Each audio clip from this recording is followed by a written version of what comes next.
கிறிஸ்துவுக்குள் மிகவும் அன்பான தேவனுடைய பிள்ளைகளே, இந்த சமாதானத்தின் நேரத்தை பார்த்து கொண்டிருக்கிற உங்களை நான் வாழ்த்துகிறேன், ஆசீர்வதிக்கிறேன். இந்த மாதத்திலும் கூட இந்த புதிய நாளை காண்பதற்காக ஆண்டவர் நமக்கு கிருபை செய்திருக்கிறார். கடந்த மாதம் முழுவதும் நாம் செய்து கொண்டிருந்த எல்லாவற்றிலும் அவர் நமக்கு நல்லவராக இருந்து நம்மை பாதுகாத்து இந்த புதிய நாளை புதிய ஆசீர்வாதத்தோடு அவர் நமக்கு தந்தது நினைத்து நாம் இணைந்து ஆண்டவருக்கு நன்றி சொல்லுவோம். அவர் நல்லவர், நன்மைகளை எப்பொழுதும் எல்லாருடைய வாழ்க்கையிலும் செய்து கொண்டிருக்கிறவர். அதை இன்று நாம் நம்முடைய வாழ்க்கையில் நாம் அனுபவித்து கொண்டிருக்கிறோம். அன்புக்குரிய தேவனுடைய பிள்ளைகளே, இந்த மாதத்திலும் வேதத்திலிருந்து ஒரு பகுதியை நாம் தியானித்து ஆண்டவர் நமக்கு இந்த பகுதியின் மூலமாக என்ன கற்றுத்தருகிறார் என்று சொல்லி நாம் பார்க்க போகிறோம். யோவான் 8ஆம் அதிகாரத்தின் 1வது வசனம் முதல் அங்கிருந்து 11 வசனங்கள் முடிய சம்பவத்தை நாம் தியானிக்க போகிறோம். ஆண்டவராகிய இயேசு கிறிஸ்து ஊழியம் செய்து கொண்டு மக்களுக்கு உபதேசம் பண்ணி கொண்டிருக்கின்ற நேரத்தில் விபச்சாரத்தில் பிடிப்பட்ட ஒரு பெண்ணை இயேசுவிடத்தில் நியாயம் கேட்டு கொண்டு வருகிறார்கள். அந்த நாட்களில், இயேசு ஊழியம் செய்த அந்த நாட்களில், ஒரு பெண் விபச்சாரத்தில் பிடிப்பட்டால் அவள் மோசையின் நியாயப்பிரமாணத்தின்படி கல்லால் அடித்து கொலை செய்யப்பட வேண்டும். இது மோசையின் நியாயப்பிரமாணம். இந்த நியாயப்பிரமாணத்தை மக்கள் நன்கு அறிந்திருந்தார்கள். இந்த நியாயப்பிரமாணத்தை அவர்கள் பின்பற்றியும் கொண்டு இருந்தார்கள். இப்படியாக இயேசு உபதேசம் பண்ணி கொண்டிருக்கையில் அவருக்கு முன்பதாக இயேசுவிடம் நியாயம் கேட்டு இந்த பெண் கொலை செய்யப்பட வேண்டும் என்று சொல்லி இந்த பெண்ணை கொண்டு வருகிறார்கள். இந்த நேரத்தில் அருமையான தேவனுடைய பிள்ளைகளே, ஆண்டவராகிய இயேசு கிறிஸ்து இந்த சூழ்நிலையை எப்படி கையாண்டார், எப்படி இந்த பெண்ணுக்கு நீதி வழங்கப்பட்டது, அங்கு கொண்டு வந்த மக்களின் கேள்விக்கு இயேசு என்ன பதில் கொடுத்தார், அங்கு நடந்த சம்பவம் என்ன, இதை நம்முடைய வாழ்க்கையில் ஒப்பிட்டு பார்த்து ஒரு தியானத்தை நாம் தியானிக்க போகிறோம். அன்புக்குரிய தேவனுடைய பிள்ளைகளே, இங்கு பயந்து போய் நிற்கிறாள் இந்த பெண். இந்த பெண்ணுடைய பயத்தை இயேசு எப்படி மாற்றினார் என்று சொல்லி பார்க்க போகிறோம். கொஞ்சம் யோசித்து பாருங்கள். மரணத்தின் பிடியில் நிற்கின்ற ஒரு நபர் எப்படி இருப்பார் என்று சொல்லி யோசித்து பாருங்கள். இந்த பயம் என்பது சாதாரணமாக வந்த பயம் அல்ல. இவள் தவறு செய்து விட்டாள், மோசையின் நியாயப்பிரமாணத்தை அவள் பின்பற்றவில்லை, விபச்சாரத்தில் ஈடுபட்டு விட்டாள், ஒரு பெரிய தவறில் அவள் விழுந்து விட்டாள். இதை கையும் களவுமாக பிடித்து கொண்டு இந்த பெண்ணை அடித்து துரத்துகிறார்கள், கல்லால் அடித்து துரத்துகிறார்கள். மிகுந்த கண்ணீரோடு வேதனையோடு பயந்து போய் நிற்கிறாள். ஐயோ, என் வாழ்க்கை இதோடு முடிந்து போய்விட்டது, இனி எனக்கு ஒரு வாழ்க்கை இல்லை, இனி எனக்கு மரணம்தான் என்று சொல்லி மரண பயத்தில் இயேசுவுக்கு முன்பதாக வந்து நிற்கிறார். அருமையான தேவனுடைய பிள்ளைகளை, கொஞ்சம் யோசித்து பாருங்கள். கல்லால் அடித்து இன்னும் சற்று நேரத்தில் நான் கொலை செய்யப்பட வேண்டும் என்கின்ற எண்ணத்தில் நிற்கின்ற இந்த பெண்ணை கொஞ்சம் யோசித்து பாருங்கள். இந்த நேரத்தில் இயேசு அந்த இடத்தில் அமைதியாக நின்று கொண்டிருக்கிறார். சுற்றி இருக்கிறவர்கள் எப்படியாவது இவளை கொலை செய்ய வேண்டும் என்று சொல்லி நிற்கின்ற நேரத்தில் இயேசு இந்த பெண்ணுக்கு பாதுகாப்பை கொடுக்கின்றார். அவர் கொடுத்த பாதுகாப்பு என்ன தெரியுமா? இயேசு அங்கு இருக்கிற மக்களை பார்த்து ஒரு காரியத்தை சொல்லுகிறார். உங்களில் குற்றமில்லாதவர்கள், உங்களில் தவறு செய்யாதவர்கள் இவளை முதலில் கல்லறிய கடவான் என்று சொல்லி இயேசு அந்த இடத்தில் அமைதியாக நின்று தரையிலே குனிந்து ஒரு பக்கத்தில் எழுதி கொண்டிருக்கிறார். எனக்கு அருமையான தேவனுடைய பிள்ளைகளே, இயேசுவின் இந்த வார்த்தையை கேட்ட மாத்திரத்தில் இந்த பெண்ணுடைய பயம் நிச்சயமாக போயிருக்கும். எனக்காக ஒருவர் பேசுகிறார், இவ்வளோ நேரமும் என்னை காயப்படுத்த, என்னை வேதனைப்படுத்த, என்னை அவமானப்படுத்த பெரிய கூட்டம் என்னை துரத்தி கொண்டு வந்த நேரத்தில், பயந்து நடுங்கி நின்ற நேரத்தில் ஒருவர் எனக்காக பேசுகிறாரே, ஒருவர் எனக்காக முறையிடுகிறாரே என்று சொல்லி அந்த பெண்ணுடைய பயம் சற்று விலக ஆரம்பித்தது. என்னை கேட்டுக்கொண்டிருக்கிற தேவனுடைய பிள்ளைகளே, ஒன்றை மட்டும் நாம் புரிந்து கொள்ள வேண்டும். நாம் ஒருவேளை பெரிய தவறுகளை செய்து கொண்டிருக்கலாம். நாம் செய்த தவறு நிமித்தமாக நம்முடைய வாழ்க்கையில் நாம் பயந்து போய் கொண்டிருக்கலாம். அறியாமல் ஏதோ ஒரு சூழ்நிலையில், ஏதோ ஒரு சந்தர்ப்ப சூழ்நிலையில் நீங்கள் உங்கள் வாழ்க்கையில் ஒரு பெரிய தவறை நீங்கள் செய்து கொண்டு இருந்து கொண்டிருக்கலாம். அதை நினைத்து நினைத்து இதன் நிமித்தமாக என் வாழ்க்கை அழிக்கப்பட்டு விடுமோ என்று சொல்லி நீங்கள் யோசித்து கொண்டிருக்கலாம். அல்லது அந்த தவறுகளை சுட்டி காட்டி உங்களை மறுபடியும் வேதனைப்படுத்தி கொண்டு ஒரு வேளை யாராவது இருந்து கொண்டிருக்கலாம். நீங்கள் ஒன்றை நீங்கள் அறிந்து கொள்ள வேண்டும். உங்கள் அருகாமையில் இயேசு உங்களுக்காக வழக்காடும்படி நின்று கொண்டிருக்கிறார். உங்களுக்கு உதவி செய்யும்படியாக இயேசு நின்று கொண்டிருக்கிறார். என் பக்கத்தில் இயேசு இருக்கும் பொழுது எனக்கு இனி பயமில்லை. என் பக்கத்தில் இயேசு இருக்கும் பொழுது நான் என்ன தவறுகளை செய்திருந்தாலும் அவர் பக்கத்தில் நான் இருக்கும் பொழுது, நான் அவர் பக்கத்தில் இருக்கும் பொழுது எனக்காக நிச்சயமாக அவர் உதவி செய்வார் என்கின்ற ஒரு நம்பிக்கை நமக்கு வேண்டும். எனக்கு அருமையான தேவனுடைய பிள்ளைகளே, உங்கள் பாவத்து நிமித்தம் நீங்கள் பயந்து போயிருக்கிறீர்கள் என்று சொன்னால் நீங்கள் பயப்பட வேண்டாம் என்று சொல்லி ஆண்டவர் உங்களுக்கு ஒரு நல்ல உணர்த்துதலை இந்த நேரத்திலே தருகிறார். அதோடு மட்டுமல்ல, இங்கு இரண்டாவது பார்க்கும் பொழுது இயேசு பாவத்தை உணர்த்துகின்ற ஒரு மனிதராக அந்த இடத்தில் வெளிப்பட்டார். அங்கு இயேசு இந்த பெண் செய்த பாவத்தை நியாயப்படுத்தவில்லை. இவள் செய்தது சரி என்று சொல்லவில்லை. இந்த இயேசு இந்த இடத்தில் பார்க்கும் பொழுது சுற்றியிருந்த மக்களுக்கு, அவளை அழைத்து வந்த அந்த மக்களுக்கு, முக்கியமாக அந்த மத தலைவர்களுக்கு இயேசு பாவத்தை குறித்து ஒரு உணர்த்துதலை கொடுக்கிறதை பார்க்க முடிகிறது. பாருங்கள், குற்றம் சுமத்தி கொண்டு ஒரு கூட்டம் நின்று கொண்டிருக்கிறது. அந்த நேரத்தில் இயேசு அவர்களுக்கும் ஒரு பாடத்தை கற்றுக் கொடுக்கிறார். என்ன கற்றுக் கொடுக்கிறார் பாருங்கள். உங்களில் குற்றமில்லாதவன், உங்களில் தவறு செய்யாதவர்கள், உங்களில் ஒரு தவறு நீங்கள் செய்யவில்லை என்று சொல்லி நீங்கள் நம்பி நின்று கொண்டிருக்கிறீர்களோ, நீங்கள் முதலாவது கல்லால் எடுத்து இவளை அடியுங்கள் என்று சொல்லி இயேசு அந்த இடத்தில் சொல்லுகிறார். பல நேரங்களில் நாம் மற்றவர்களை குற்றம் சாட்டுகின்ற எண்ணத்தில் நாம் இருந்து கொண்டிருப்போம். நமக்குள்ளே ஒருவேளை சிறு தவறுகள் இருக்கும். அது மக்களுடைய பார்வைக்கு அது தெரியாத தவறுகளாக இருந்து கொண்டிருக்கலாம். ஆனால் மற்றவர்கள் சில தவறுகள் செய்யும் பொழுது, அது தெரிந்த தவறாக இருக்கும் பொழுது அதை நாம் சுட்டி காட்டி அந்த பாவத்தை குறித்து சொல்லி அவர்களை வேதனைப்படுத்தி கொண்டிருக்கலாம். வேதத்திலே பரிசேயன் சதுசேயன் என்று சொல்லி 2 பேர்கள் இருந்தார்கள். அதில் பரிசேயன் ஜெபிக்கும் பொழுது அவன் தன்னை புகழ்ந்து பேசி கொண்டிருக்கிறான், புகழ்ந்து ஜெபிக்கிறான். நான் அவனைப் போல் அல்ல என்று சொல்லி தன்னை அவன் புகழ்ந்து தன்னை பெரியவனாக காட்டி அந்த இடத்தில் ஜெபித்து கொண்டிருக்கிறான். ஆனால் அவனுடைய ஜெபம் ஏற்றுக்கொள்ளப்படவில்லை. எனக்கு அருமையான தேவனுடைய பிள்ளைகளை, ஒன்றை நாம் தெரிந்து கொள்ள வேண்டும். எல்லா மனிதர்களும் பாவம் செய்கிறவர்கள். மற்றவர்கள் செய்கின்ற பாவத்தை மட்டும் சுட்டி காட்டி அவர்களை மறுபடியும் வேதனைக்குள்ளாக தள்ளிவிடுகின்ற சூழ்நிலையில் நாம் இருந்துவிடக்கூடாது. அதை தான் இயேசு இங்கு காயப்படுத்தாமல் குற்றம் சாட்ட வந்தவர்களை அவர் புண்படுத்தவில்லை. அவர்கள் அமைதியாக சொல்லுகிறார், உங்களில் குற்றம் இல்லாதவர்கள் முதலாவது இவளை கல்லறிய கடவான் என்று சொல்லி அவர் அப்படியே குனிந்து தரையில் எழுதி கொண்டிருக்கிறார். என்னை கேட்டு கொண்டிருக்கின்ற தேவனுடைய பிள்ளைகளே, அவர் சற்று நேரத்தில் மறுபடியும் நிமிர்ந்து பார்த்த பொழுது அந்த பெண்ணை தவிர சுற்றி ஒருவரும் இல்லை. எல்லாரும் போய்விட்டார்கள். எல்லாரும் நாங்கள் ஒரு பாவி என்று சொல்லி உணர்ந்தவர்களாக கையிலே வைத்திருந்த கல்லுகளை கீழே போட்டுவிட்டு அவர்கள் திரும்பி சென்றார்கள்.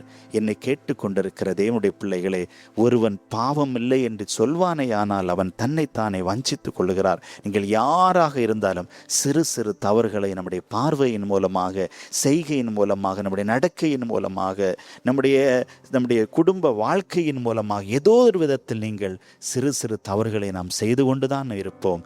ஆனால் அந்த தவறுகளை நாம் உணர்ந்து கொள்ள வேண்டும். நான் செய்வது தவறு என்று சொல்லி எப்பொழுது நாம் உணர்த்தப்படுகிறோமோ அந்த நேரத்தில் ஆண்டவர் நிச்சயமாக நமக்கு உதவி செய்வார். இயேசு நினைத்திருந்தால் அந்த சுற்றி இருந்த மனிதர்களை வேறு விதத்தில் அவர்களுக்கு தண்டனை வருகின்ற அளவுக்கு இயேசுவால் அவர்களுக்கு அந்த இடத்தில் ஒரு நீதியை கொடுத்திருக்க முடியும்.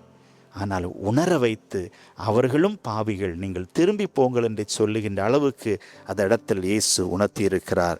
எனக்கு அருமையான தேவனுடைய பிள்ளைகளே, மூன்றாவது பார்க்கும் பொழுது இயேசு என்ன செய்தார் என்று சொல்லி பார்க்கும் பொழுது பாவத்தை மன்னிக்கின்றார்.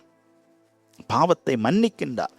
இந்த நியாயப்பிரமாணத்தின்படி, அந்த சட்டத்தின்படி இந்த பெண் நிச்சயமாக கொலை செய்யப்பட வேண்டும். நிச்சயமாக அந்த இடத்தில் அவர்களுக்கு மரண தண்டனை கொடுக்கப்பட வேண்டும். அந்த பெண்ணை பார்த்து சொல்லுகிறார், ஒருவரும் இல்லை, இங்கு குற்றம் சாட்டினவர்கள் ஒருவருமே இல்லை, நீ போ, உன்னுடைய பாவங்கள் மன்னிக்கப்பட்டது மட்டுமல்ல, நீ போ, இனி பாவம் செய்யாதே என்று சொல்லி இயேசு அவளை மன்னித்து அனுப்புகிறார். அன்பான தேவனுடைய பிள்ளைகளே, எந்த மனிதனுக்கும் பாவ மன்னிப்பு உண்டு. இயேசு சிலுவையில் மரிப்பதற்கு முன்பதாகவே அந்த பெண்ணை மன்னித்து அனுப்புகிறார். ஆனால் அவர் வாழ்ந்து பிறகு பார்க்கும்போது அவர் பாவத்திற்காக மரித்து, சிலுவையிலே மரித்து தொங்கி, அவர் மரித்து அடக்கம் பண்ணப்பட்டு மீண்டும் உயிரோடு எழும்பி வந்து இன்னும் வல்லமையாக பாவத்தை மன்னிப்பதற்கு நம் இயேசு இருந்து கொண்டிருக்கிறார். நம்முடைய இயேசுவை நோக்கி பார்க்கும் பொழுது அவர் எந்த பாவத்தையும் மன்னிப்பதற்கு இயேசு நமக்கு இருக்கிறார். இந்த இடத்தில் இந்த பெண்ணின் பாவமும் மன்னிக்கப்பட்டது. பாவிகளை இல்லை என்று சொல்லி, தங்களை பரிசுத்தவான்கள் என்று சொல்லி காண்பித்து கொண்டிருந்த அவர்களுடைய பாவத்தையும் இயேசு உணர்த்தி அந்த இடத்தில் ஒரு பெரிய ஒரு மாற்றத்தையும் சமாதானத்தையும் இயேசு கொண்டு வந்திருக்கிறார் என்று சொன்னால், இதை பார்த்து கொண்டிருக்கிற அன்பு தேவனுடைய பிள்ளைகளை, உங்கள் வாழ்க்கையிலும் இயேசு சமாதானத்தை தர முடியும். எப்படி தெரியுமா? நம்முடைய பாவங்கள் மன்னிக்கப்பட்டு நமக்குள்ளாக இருக்கிறதான சில பெருமையின் ஆவிகளை எல்லாம் களைந்து போக பண்ணி நம் வாழ்க்கையில் இயேசு சமாதானத்தை தருவார், சந்தோஷத்தை தருவார். பயந்து போய் இருக்கிறீர்களா? பயப்படாதீர்கள், இயேசு உங்கள் அருகாமையில் இருக்கிறார். உங்களை சுற்றி ஒரு பெரு கூட்டம் உங்களை துன்பப்படுத்தி கொண்டிருக்கிறார்களா? கவலைப்படாதீர்கள், இயேசு உங்கள் அருகாமையில் நின்று கொண்டிருக்கிறார். என் பாவம் மன்னிக்கப்படுமா என்று சொல்லி நீங்கள் கேட்டு கொண்டிருக்கலாம். ஐயோ, நான் ஒரு பெரிய பாவி, பெரும் பாவத்தை செய்திருக்கிறேன் என்று சொல்லி நீங்கள் யோசித்துக் கொண்டிருக்கிறீர்களா? கவலைப்படாதீர்கள், இயேசு உங்களுக்காக சிலுவையில் மரித்து உங்கள் பாவத்தை அவர் மன்னித்திருக்கிறார். நீங்கள் தைரியமாக நீங்கள் இருங்கள், மகிழ்ச்சியாக இருங்கள். இயேசு உங்கள் வாழ்க்கையில் நிச்சயமாகவே அற்புதங்களையும் அடையாளங்களையும், முக்கியமாக சமாதானத்தை உங்கள் வாழ்க்கையில் ஆண்டவர் தருவாராக. கண்களை மூடி நம் ஆண்டவரை நோக்கி பார்க்கலாமா? பரலோகத்தின் நல்ல ஆண்டவரே, இந்த மகிழ்ச்சியான இந்த மாதத்தின் முதல் நாளுக்காக நாங்கள் உமக்கு நன்றி செலுத்துகிறோம். எங்கள் ஆண்டவரே, இந்த நாளிலும் கூட எங்களுக்கென்று சொல்லி ஒரு நம்பிக்கையின் வார்த்தையை நீர் தந்திருக்கிறீரே, உமக்கு நன்றி.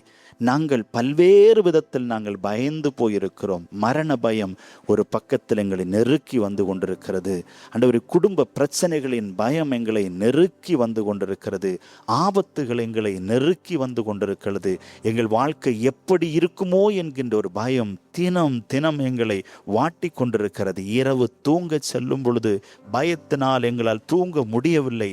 நடு இரவிலே நாங்கள் எழும்பி பயந்து போயிருந்து கொண்டிருக்கிறோம். எங்கள் குடும்பத்தில் பயத்தின் ஆவி எங்களை நெருக்கி வந்து கொண்டிருக்கிறது. ஆனால் நீர் எங்கள் அருகாமையில் இருக்கும் பொழுது நாங்கள் பயப்பட வேண்டிய அவசியம் இல்லை என்று சொல்லி இந்த பாவியான பெண் மரணப்பிடியில் நின்ற நேரத்தில் நீர் அந்த பெண்ணினுடைய பயத்தை மாற்றினது போல, யாரெல்லாம் பயந்து போய் இந்த நேரத்தில் உம்மை நோக்கி ஜபித்து கொண்டிருக்கிறார்களோ, எல்லா பயத்தையும் கர்த்தர் மாற்றுவீராக. எந்த பயங்கள் உடைய இருதயத்தில் இருந்தாலும் பயத்தை ஆண்டவர் எடுத்து போட நாங்கள் உம்மிடத்தில் அன்போடு கேட்கிறோம். சில நேரங்களில் நாங்கள் எங்கள் தவறுகளை உணர்ந்து கொள்வதில்லை அப்பா. மற்றவர்கள் தவறுகளை நாங்கள் பார்த்து சுட்டி காட்டி ஆண்டவரே, மற்றவர்கள்தான் பாவிகள், நாங்கள் பரிசுத்தவான்கள் என்கின்ற ஒரு எண்ணத்தோடு வாழ்ந்து கொண்டு இருக்கிறோம் என்று சொன்னால் எங்களையும் நீர் மன்னிப்பீராக. நாங்களும் பாவிகள் தான். எங்களை ஆண்டவர் எங்கள் பாவத்தை உணர்கின்ற நல்ல உணர்வை தருவீராக. நாங்கள் ஒருவரும் பரிசுத்தவான்கள் இல்லை அப்பா. இந்த நேரத்தில் உம்மை நோக்கி பார்த்து எங்கள் பாவத்தை மன்னியும் என்று சொல்லி யாரெல்லாம் உம்மை நோக்கி வேண்டி நிற்கிறார்களோ எங்கள் பிள்ளைகளுடைய பாவத்தை நீர் மன்னிப்பீராக. அந்த பெண்ணை பார்த்து நீர் சொன்னீரே, நீ போய் நீ பாவம் செய்யாதே என்று சொல்லி அவண்ணமாக எங்கள் பிள்ளைகளும் இத்தனை நாட்களும் செய்த தவறுகளை இன்றோடு விட்டுவிட்டு இனி நீ அந்த பாவத்தில் செல்லாமல் எங்கள் பிள்ளைகள் இருப்பதற்கு ஆண்டவர் ஒவ்வொருவருக்கும் நீர் உதவி செய்வீராக. எந்தெந்த தேவைகளுக்காக உம்முடைய பிள்ளைகள் இந்த நேரத்தில் மனபாரத்தோடு உம்மை நோக்கி ஆண்டவரே வேண்டி நின்று கொண்டிருக்கிறார்களோ எங்கள் பிள்ளைகளுக்கு எங்கள் ஆண்டவர் அற்புதமாக நீர் உதவி செய்வீராக. அதிசயங்களை காணப்பண்வீராக. எல்லா சூழ்நிலைகளிலும் உதவி செய்கிற ஆண்டவர் நீரே என்பதை எங்கள் பிள்ளைகள் அவர்கள் வாழ்க்கையில் கண்டு கொள்ளட்டும். சுகத்தை கொடுப்பீராக. ஆண்டவரே, மருத்துவமனையில் இருந்து கொண்டு வேதனையோடு இருக்கிற பிள்ளைகளுக்கு ஆண்டவர் அற்புத சுகத்தை கொடுப்பீராக. ஆண்டவரே, பல்வேறு விதமான வியாதிகள் நிமித்தமாக சரீரத்தில் கட்டிகள், ஆண்டவரே கேன்சர் கட்டிகள் போன்ற வியாதிகள் யாருடைய வாழ்க்கையில் எல்லாம் இருக்கிறதோ எல்லாவற்றையும் ஆண்டவர் எடுத்து போடுவீராக. கடன் பிரச்சனையில் மூழ்கி போய் தற்கொலைக்கு நேராக சென்று கொண்டிருக்கிற பிள்ளைகள் உண்டு. இனி நாங்கள் மரித்து தான் போக வேண்டும் என்று சொல்லி பயந்து போய் வாழ்க்கையில் நெருக்கத்தில் இருக்கிற பிள்ளைகளுக்கு ஆண்டவர் எல்லா விதத்திலும் விடுதலையை கொடுத்து அற்புதமாக நீர் அவர்களை ஆசீர்வதிப்பீராக. இனி என் வாழ்க்கை முடிந்து போய்விட்டது என்று சொல்லி அந்த பெண் நின்றது போல எத்தனையோ பேர் இனி எனக்கு ஒரு வாழ்க்கை இல்லை என்று சொல்லி ஆண்டவரே யோசித்து கொண்டிருக்கிற பிள்ளைகளுக்கு நான் உனக்கு இருக்கிறேன் என்று சொல்லி நீ போ, இனிமேல் இப்படிப்பட்ட தவறுகளில் விழுந்து விடாத என்று சொல்லி ஒரு நம்பிக்கையின் வார்த்தை நீர் இப்பொழுது நீர் கொடுப்பீராக. அன்பு பிள்ளைகளை நீர் ஆசீர்வதிப்பீராக. ஆண்டவரே, எந்த விதத்தில் நம்முடைய பிள்ளைகள் சோர்ந்து போகக்கூடாது. புதிய கல்வி ஆண்டிலே சென்று விட்டு என்னால் படிக்க முடியவில்லை, நான் படித்தால் ஒன்றும் எனக்கு புரியவில்லை, பாடங்கள் கடினமாக இருக்கிறது, இந்த ஸ்கூல் நான் மாறி வந்தது நிமித்தமாக எனக்கு பலவிதமான பயம் என்னை நெருக்கி கொண்டிருக்கிறது என்று சொல்லி யாரெல்லாம் அப்படி இருக்கிறார்களோ எல்லா பிள்ளைகளுக்கும் ஆண்டவர் உதவி செய்வீராக. ஆண்டவரே, இந்த புதிய கல்வி ஆண்டுல பண தேவைகள் உண்டு. தேவைகளை கர்த்தர் பிள்ளைகளுக்கு சந்திப்பீராக. ஆண்டவர் எல்லா விதத்திலும் நம்முடைய பிள்ளைகளுக்கு உதவி செய்வீராக. வேலைக்காக காத்து கொண்டிருக்கிற பிள்ளைகள், படித்தும் போதிய வேலை இல்லையே என்று சொல்லி கண்ணீரோடு இருக்கிற பிள்ளைகளுக்கு ஆண்டவர் நல்ல வேலை வாய்ப்பை கொடுப்பீராக. குடி பழக்கத்திற்குள்ளாக இருந்து குடும்பம் முன்னேறாமல் இருக்கிற குடும்பங்கள் அநேகம் உண்டு. அன்பு பிள்ளைகளுடைய குடி பழக்கத்தை ஆண்டவர் மாற்றுங்க அப்பா. அது நிமித்தமாக எங்கள் பிள்ளையுடைய சரீரங்கள் கெட்டு போகின்றது, குடும்பம் சீரழிக்கப்பட்டு காணப்படுகிறது. இந்த குடி பழக்கத்தை எல்லாம் கர்த்தர் மாற்றுங்க. பொறுப்பில்லாமல் இருக்கிற பிள்ளைகளுக்கு நல்ல பொறுப்புகளை கொடுப்பீராக. ஆண்டவரே, என்னென்ன பணிகள் உம்முடைய பிள்ளைகள் செய்து கொண்டிருக்கிறார்களோ எல்லா பணியிலையும் கர்த்தர் உயர்வுகளையும் ஆசீர்வாதத்தையும் கொடுப்பீராக. மனம் சோர்ந்து போயிருக்கிற பிள்ளைகளுடைய சோர்வுகளை ஆண்டவர் மாற்றுங்க. ஆண்டவரை, வேதனையிலே மூழ்கி இருக்கிற பிள்ளைகளுடைய வேதனைகள் எல்லாம் மாற்றுங்க. திருமண காரியங்கள் நடைபெறட்டும். குழந்தை பாக்கியத்தை அற்புதமாக ஆண்டவர் கொடுப்பீராக. பிரிந்து காணப்படுகிற குடும்பங்கள் இயேசுவின் நாமத்தினால் ஒன்று சேரட்டும். ஆண்டவரே, நீர் எங்கள் ஜெபத்தை கேட்டதற்காக நன்றி செலுத்துகிறோம். இந்த நிகழ்ச்சியை பார்த்து என்னென்ன தேவைகளுக்காக வேண்டி உம்மை நம்பி இருக்கிறார்களோ இயேசுவின் நாமத்தினால் அன்பு பிள்ளைகளுக்கு நீர் அதை செய்து கொடுப்பீராக. எங்கள் ஜெபத்தை கேட்டதற்காக நன்றி. எல்லா துதியும் கனமும் மகிமையும் உமக்கு ஒருவருக்கே ஏறெடுக்கிறோம். எங்கள் ஜெபத்தை உம்முடைய நாமத்து நாங்கள் வேண்டுகிறோம் எங்கள் நல்ல பிதாவே. ஆமேன், ஆமேன், ஆமேன். சுதந்தரிப்போம், தேசத்தை இயேசுவுக்கு சொந்தமாக்குவோம். இணைவோம், சுதந்தரிப்போம், தேசத்தை இயேசுவுக்கு சொந்தமாக்குவோம். தேசத்தை இயேசுவுக்கு சொந்தமாக்குவோம்.